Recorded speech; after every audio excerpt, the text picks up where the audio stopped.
Salam sejahtera untuk kita semuanya. Baik, hari ini kita memasuki mata pelajaran kimia bersama dengan saya, Ibu Intan.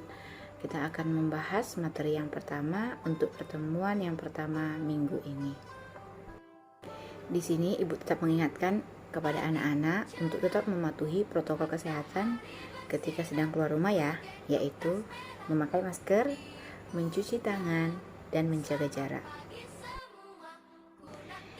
Kita akan membahas KD yang pertama, yaitu KD 3.1, yaitu memahami hakikat ilmu kimia, metode ilmiah, dan keselamatan kerja di laboratorium, serta peranan ilmu kimia tersebut dalam kehidupan sehari-hari. Setelah pembelajaran kali ini, kalian diharapkan mampu untuk menjelaskan langkah-langkah metode ilmiah dan menjelaskan hakikat ilmu kimia dalam kehidupan sehari-hari. Materi kita yang pertama yaitu pengertian dari ilmu kimia. Nah, apa itu ilmu kimia? Ilmu kimia adalah ilmu yang mempelajari susunan materi, sifat-sifat materi, dan perubahan materi serta energi yang menyertai perubahan materi tersebut. Misalnya, kita mempelajari tentang perubahan suatu wujud zat dari padat menjadi cair. Nah, di situ kita dapat mempelajari berapa kalori yang dibutuhkan untuk mengubah materi tersebut. Jadi kita akan membahas cabang-cabang ilmu kimia. Nah, cabang-cabang ilmu kimia ada 8 cabang ilmu kimia. Nah, yang pertama adalah kimia anorganik. Nah, kimia anorganik yaitu mempelajari zat kimia dalam benda mati. Misalnya kita mereaksikan beberapa zat di laboratorium. Nah, itu adalah dipelajari dalam cabang ilmu kimia anorganik. Nah, berikutnya kita cabang ilmu kimia yang kedua adalah kimia organik, yaitu mempelajari zat kimia yang terdapat di dalam makhluk hidup. Contohnya melakukan penelitian terhadap kandungan glukosa dalam nasi begitu. Nah, itu dipelajari di dalam kimia organik. Cabang yang ketiga adalah kimia analitik. Nah, kimia analitik menganalisa bahan kimia dalam suatu produk.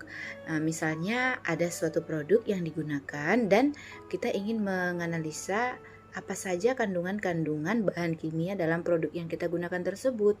Nah, itu dipelajari di dalam kimia analitik. Cabang ilmu kimia yang selanjutnya yaitu kimia fisika, yaitu mempelajari perubahan energi yang menyertai terjadinya suatu reaksi kimia, sifat-sifat kimia, dan perubahan kimia. Misalnya es mengalami perubahan wujud menjadi zat cair. Nah, di situ kita dapat menghitung kalor dan berapa besar energi yang dibutuhkan untuk melakukan perubahan wujud zat tersebut. Nah, itu dipelajari di cabang kimia fisik. Selanjutnya, kimia lingkungan. Nah, kimia lingkungan ini mempelajari segala sesuatu yang terjadi di lingkungan kita, misalnya pencemaran lingkungan air dan cara penanggulangannya. Nah, misalnya di dalam lingkungan sekitar kalian terjadi pencemaran air sumur. Nah, kita dapat mengetahui zat-zat apa yang mencemari air tersebut. Nah, pelajaran ini diteliti dengan cabang ilmu kimia yaitu kimia lingkungan. Cabang ilmu kimia yang keenam adalah kimia inti atau radiokimia. Nah, radiokimia ini mempelajari zat-zat radioaktif. Yang selanjutnya, cabang ilmu kimia yang ketujuh adalah kimia pangan. Nah, kimia pangan ini mempelajari cara meningkatkan mutu bahan pangan.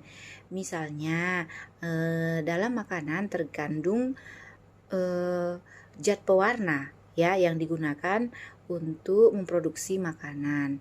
Nah, dalam cabang ilmu kimia pangan ini dipelajari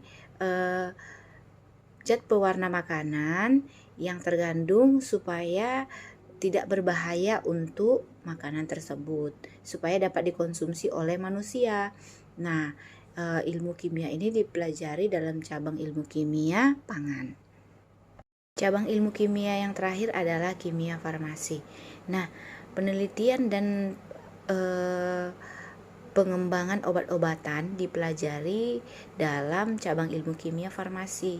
Contohnya dalam masa pandemik ini banyak dilakukan penelitian untuk menemukan obat yang dapat menyembuhkan, yaitu COVID-19.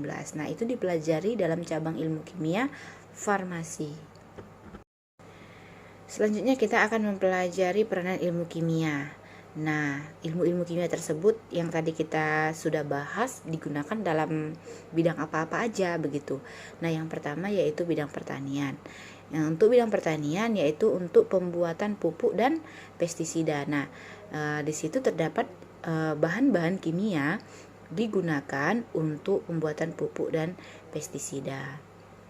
Selanjutnya peranan ilmu kimia yaitu bidang kedokteran, yang umumnya itu bidang kedokteran itu pembuatan obat untuk ronsen dan kemoterapi. Nah, di situ terdapat peranan-peranan ilmu kimia begitu. Selanjutnya di bidang geologi.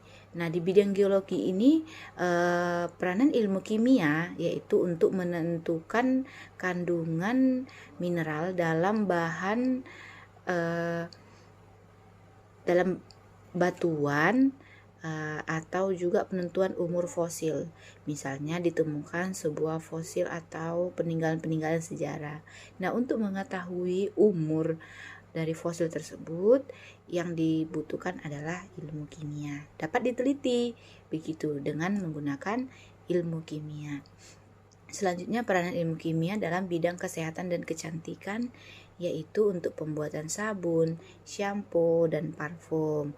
Nah, itu diperlukan ilmu kimia, misalnya untuk membuat sabun cuci tangan, untuk membuat sabun cuci muka, shampoo.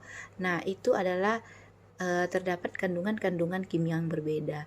Itu sebabnya dibutuhkan ilmu kimia. Nah, yang selanjutnya yaitu bidang industri.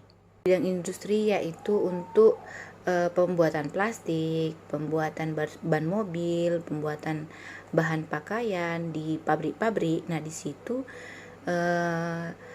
harus terdapat bahan-bahan kimia yang berbeda. Itu sebabnya dalam pabrik-pabrik tersebut tentunya membutuhkan ilmu kimia. Nah, selanjutnya yaitu bidang pertambangan.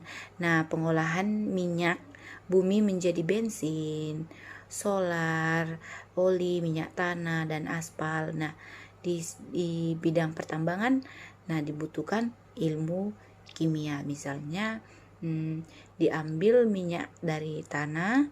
Nah, di dalam proses destilasi, minyak-minyak tersebut didestilasi menjadi bensin, oli, dan berbagai jenis minyak lainnya begitu. Nah, itulah peranan ilmu kimia di bidang industri. Selanjutnya di bidang perikanan dan untuk bidang perikanan dan kelautan. Nah, peranan ilmu kimia ini yaitu untuk menganalisis kualitas air dan pengkajian air dalam budidaya perairan. Misalnya kandungan zat-zat dalam air untuk budidaya ikan lele dan untuk udang atau ikan yang berbeda. Nah, harus berbeda kandungan zat-zat kimia. Nah, hal tersebut dipelajari digunakan yaitu ilmu kimia untuk membedakan kandungan zat-zat yang terdapat dalam air tersebut. Kemudian yang terakhir yaitu di bidang forensik. Ini umumnya digunakan oleh tim kepolisian ketika terjadi tindakan kriminal, yaitu untuk tes narkoba dan tes sidik jari, ya, untuk menguji sidik jari. Jika terjadi suatu tindakan kriminal, maka polisi akan melakukan penelitian, yaitu untuk dengan menggunakan ilmu kimia.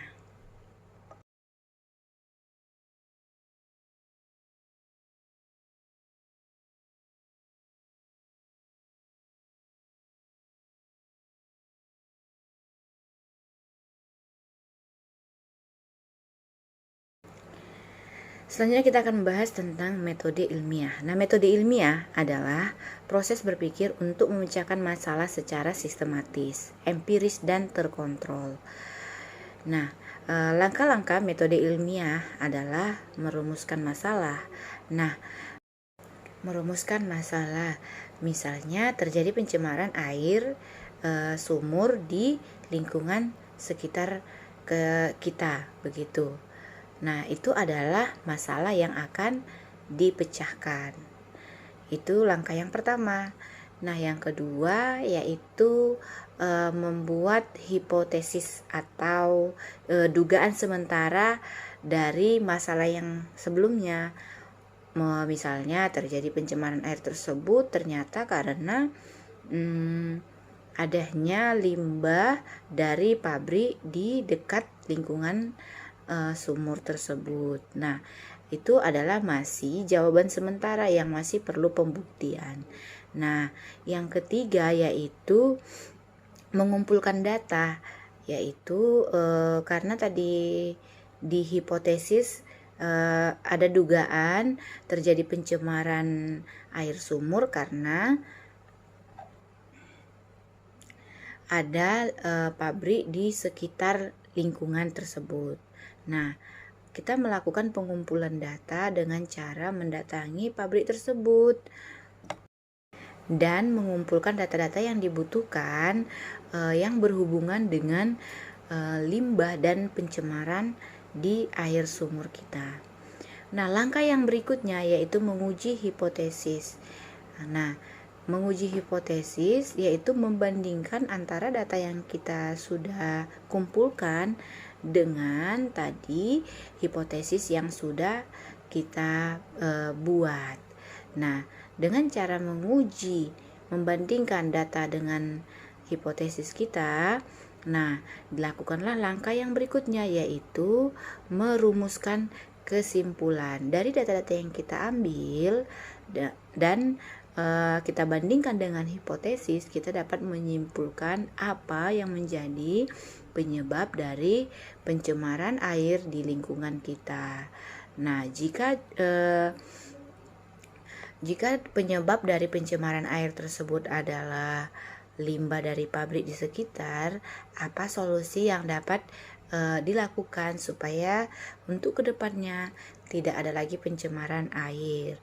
Nah, itu adalah namanya merumuskan kesimpulan. Itulah materi kita untuk pertemuan pertama minggu ini. Semoga anak-anak dapat memahaminya dengan baik dan Ibu harap kalian tetap antusias untuk mengikuti proses pembelajaran daring ini meskipun kalian harus belajar dari rumah. Nah, setelah pembelajaran hari ini, Ibu sudah menyiapkan tugas kepada anak-anak Ibu semuanya untuk dikerjakan, yaitu sebanyak 2 soal. Nah, terima kasih kepada anak-anak Ibu yang sudah menyaksikan video ini. Semoga ilmu yang kalian ambil dapat bermanfaat. Salam sejahtera untuk kita semuanya.